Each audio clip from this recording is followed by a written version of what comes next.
My guest in Nimataion today is Martin Ball, and together we are spinning a yarn. Martin, you're an author, musician, artist, host of the Antheogenic Evolution podcast, and how did you call it? Non-dual? Non-dual entheogenic educator. Perfect. So great to have you here. Yeah, well, thank you so much for inviting me. It's a pleasure to be here. Yeah. What has been your favorite story as a child?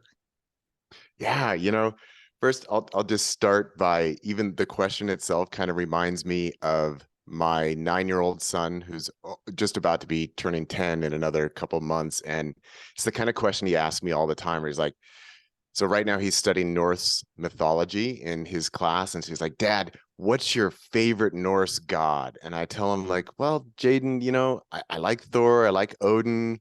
I like Loki. I don't really have a favorite. And then he's really into snakes and reptiles. I'm like, Dad, what's your favorite snake in the whole world? And I was like, Jaden, I don't really have a favorite one. He's like, okay, well then what's your favorite animal?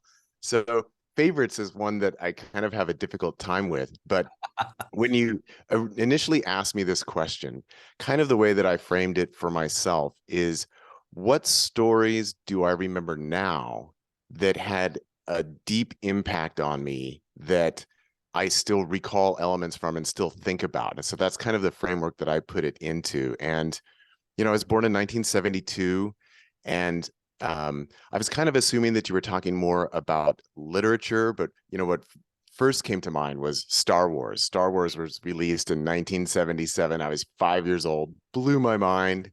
I've been a lifelong Star Wars fan. But then thinking more about literature, the book that came to mind is actually this one right here. It's The Phantom Tollbooth by Norton Juster is the author. And I'm not quite sure when I read this book as a child.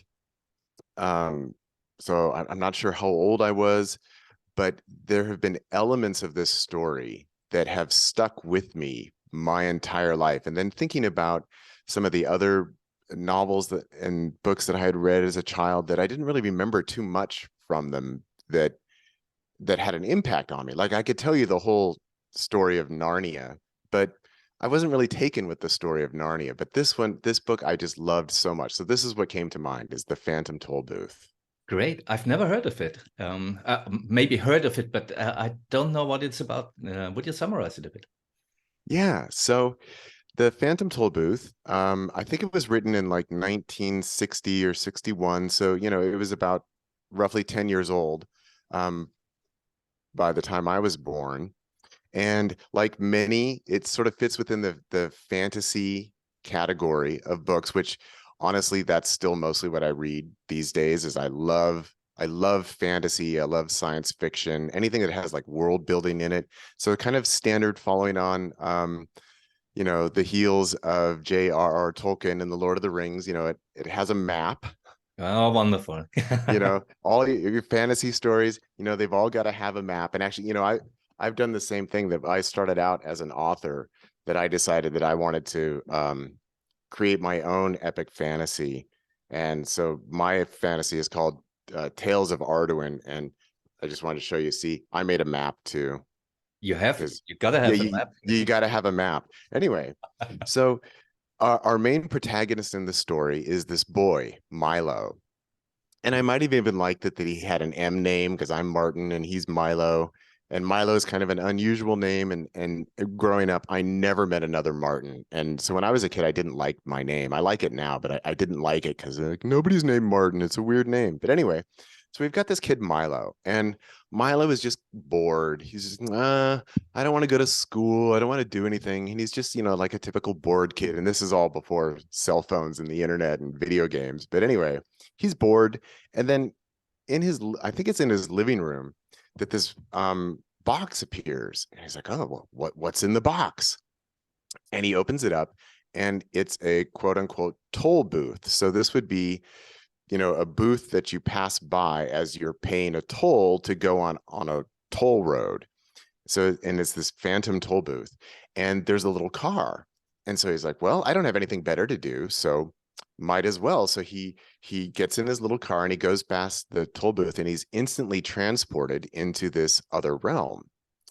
And um the the problem in this other realm, because of course in all fantasy stories there has to be a problem that the hero has to solve, and the problem is that rhyme and reason have been exiled. And so this whole land that he's in, which has all these different different regions, such as the mountains of ignorance, and there's the valley of sound, and there's Dictionopolis, and the forest of sight, there's the doldrums, there's the foothills of confusion, the sea of knowledge, and over here, I love this, there's more land.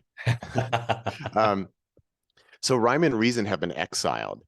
And so things just aren't really working the way that they're supposed to within this realm. And so he goes on this adventure where he's just driving his little car. And of course, he meets lots of different people and different characters. And one of the first characters that he meets, as you can see, is here on the book cover. And this is a dog with a big clock inside him.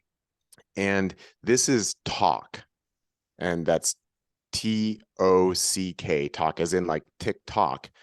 And so Milo meets this dog and he's like, dude, why do you have a clock in you? And he said, well, obviously I'm a watchdog. So of course I have a clock in me. I mean, why wouldn't I have a clock in me? And so that's kind of one of the first elements of how the humor of the story is expressed. And that's what I really recall as an adult, is the humor. And so all of the humor within the book is built upon the many shades of meaning of English words, and how we have lots of homonyms. We have lots of words that sound exactly the same, but mean different things, or maybe are spelled a little bit differently. And also the idiosyncratic nature of idiomatic expressions, where we say, oh, it's a watchdog, so the dog is watching, but a watch is also, the thing that you wear on your wrist that tells time. It And reminds me on Alice in Wonderland. yeah, it's kind of Puns, along. word plays, and yeah. Yeah, so there's lots of that kind of wordplay, and it's very intellectual. So what really resonated with me as a kid is, for one, I was kind of an intellectual kid, and still am. But I always felt, just a little bit different than my peers and friends group. And so I felt kind of alone in my own way. And here's Milo going on this adventure and having all these absurd things happen. And also I have kind of a quirky sense of humor. And so I've just really resonated with what's in the book. And also as a child, um, I really had difficulty with English. Now it's my native language. It's not like I was learning another language, but I processed language phonetically.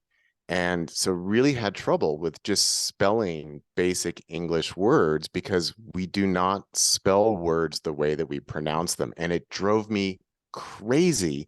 And I also kind of had issues that, for whatever reason, I tend to take things kind of literally.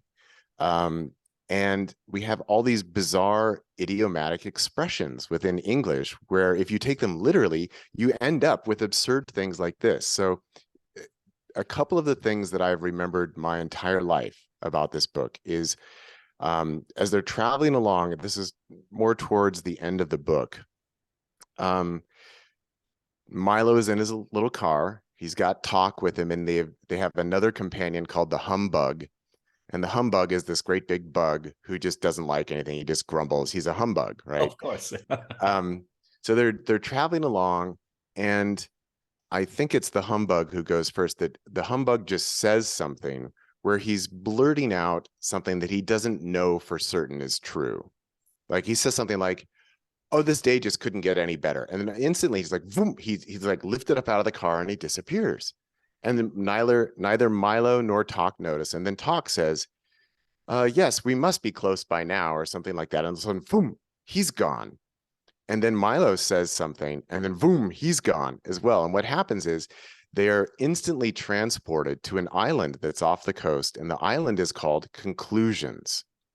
And so what happens is, if you in this world, if you jump to conclusions, which is one of our idiomatic expressions where you are making a conclusion without having full knowledge of the true state of affairs, that you instantly get whisked away and you're dropped off at this island and then you have to swim back.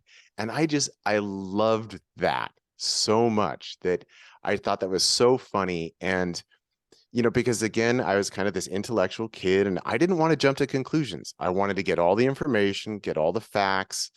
I didn't want to just believe things. I wanted to investigate, and I loved that. And then another thing from the book that has really stuck with me my entire life is Milo ends up at Dictionopolis. And so we have another one of these expressions where we say, "Oh, are you going to eat your words?" Right? When you say something that you can't defend, you're going to eat your words. And at Dictionopolis, he is invited to say what he wants to eat. So there's this big meal that's happening, and the whole court comes, and he says, like a good boy, he's like, well, I guess I should have a square meal. And that's another idiomatic expression in English, that a square meal, at least when I was a kid, was the idea that it has all the major food groups, meat, dairy, fruit, vegetables, or whatever. And that's a quote unquote square meal. So he says, I'll have a square meal. And so then the servant comes out with this serving tray and there's a bunch of squares on it. And he's like, what am I supposed to do with this? Like, well, you have to eat it. And then everybody else stands up and says, hamburger, pizza, milkshake. And then that's what they're served. And so that's the kind of humor that goes throughout the entire book. And he has to go through different adventures and meet different people. And of course, rescue rhyme and reason, because, you've got to rescue somebody in a fantasy story. So that's kind of an overview of the story and the humor within it and what I really appreciated about it as a kid. Wonderful. I'm sure I would have loved it as well. For me, it's interesting. First, you said the crossing of the threshold is instantly, not like in many other fantasy novels. It's a passing it. You're there instantly, and that reminds me of your work, of course, concerning 5-MeO DMT. You're just there, absolutely, and Yeah. and then nothing makes sense anymore. Rhyme and reason, they have they're vanished. Would you jump to this conclusion to compare it with this experience?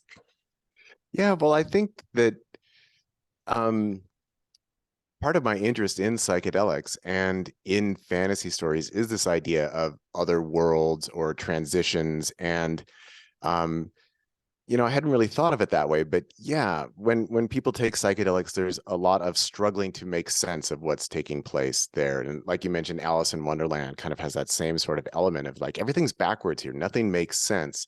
And this is one of the things that I have kind of come down on this side of stop trying to make sense of it, because you're using your egoic mind, which is what you left behind, and now you're in a different kind of space, and so different rules apply. So I think that there is a natural correlation there. And yeah, I don't remember, I kind of speed read through the book the other day because I had purchased this for my son a couple of years ago to read, but he wasn't into it. So I kind of speed read it, and I don't remember exactly what the transition is like, but I think it is, he just gets in his car and then suddenly he's just on the other side. And so it is funny to reflect on these things and think about how the stories that I liked as a child might have sort of primed me for some of my later interests. And also, I would just say the book is very philosophical. It's very interesting the way that it plays with shades of meaning and understanding and rationality versus irrationality. So I can definitely see the appeal, that it fits within my wheelhouse of interest today, as a 50-year-old man. Yeah, yeah. I love how stories are companions throughout our life, and yeah, like talk is the companion for Milo. This story is or can be a companion for your life. Yeah, and really, that one about jumping to conclusions, I mean, that has so stuck with me that when I hear people speaking and when I hear them jumping to conclusions, I always get an image in my mind. This has been true ever since I was a little kid. I can see them just getting whoop, just whisked away. It's like, whoa, you just did it. Now you're going to have to swim back. You just jumped to conclusions. And I mean, it made such an impact on me that I've always been like, okay, I don't want to do that. I don't want to jump to conclusions. I want to make sure I got all my information before I reach some kind of conclusion about something. Because I don't want to get whisked away. That I just thought that was so terrible. then you know, you have to swim back, which I like to swim, but the whole idea that you suddenly get isolated, now you have to do all this work just to get back to where you were. And so just that cautionary element of like, don't jump to conclusions. Wonderful. I have a lot of synesthesia. I thought that was completely normal when I grew up. And I had these experiences when reading the stories of Chester Till, I think he's called in English, Till Eulenspiegel in German, this sort of tricksterish figure of medieval folklore. And he always takes meanings literally. And for me, that, yeah, of course. So I can totally relate to that. Yeah. Thanks for this metaphor or yeah. Yeah. And, you know, even I just got to watch a couple of weeks ago the film with Michelle Yeoh, Everything Oh, Everywhere All at Once. yeah. And that movie has the same kind of humor in many respects that this book, The Phantom Tollbooth, has. So, you know, like the heart of the problem in Everything Everywhere All at Once is that her daughter has decided to put everything on a bagel. So that's another expression that we have. Like when we go to the bagel store, you can get a bagel with everything on it. And it means it has the poppy seeds, it has the sesame seeds, it has onion, it has garlic, it's got everything on it. And so here in Everything All at Once, Everything Everywhere All at Once, they've taken that to the extreme of like literally she wants to put everything in existence on a bagel. And I was also thinking about another example is in Guardians of the Galaxy, where we have the character of Drax. I forget the actor's name at the moment, big guy. That's And Dave Bautista. yes. Yeah, Dave Bautista. And his character also is very literal, where he takes everything literally. And I think it's in the first Guardians of the Galaxy movie where somebody says, "Oh, that was over his head," and he says, "Nothing would go over my head. I would jump up and grab it." And it's like, "Oh, that's so Phantom Tollbooth. That is exactly what the Phantom Tollbooth is all about." So I love playing with that. And I love that it really shows the absurdity that when we think about language, we think that we're really talking about things, you know, that we have a sense of sort of solidity behind the words. But when you really analyze language, you realize that we're actually speaking in metaphor like most of the time, and that our words don't really have solid references in the world, that there are so many different shades of meaning for any one word. And so every word is connected to other words within the sentence and connected to an entire constellation of ideas and worldviews and assumptions about the nature of reality. And it's just the kind of thing that I love. And it's really informed me as a thinker, you know, as someone who's interested in ideas and words and what they're pointing towards or not. Wonderfully put. Yeah. And as these words are connected and formed, so are we with the world and until we are not. Yes. Martin, thank you so much for this journey to other worlds and maybe again back into this one. It has been a great pleasure talking with you. Yeah, Looking well, thank forward you to see so each other again. yeah, thank you so much for inviting me on to have this conversation. You know, I've given many interviews, And I've never had a question like this, and I just love it. It gave me a good excuse to go back and revisit this book and reread it and remember some elements from my childhood. So I really appreciate it. It's a lot of fun. Thank you so much. See you. All right. The world is magic.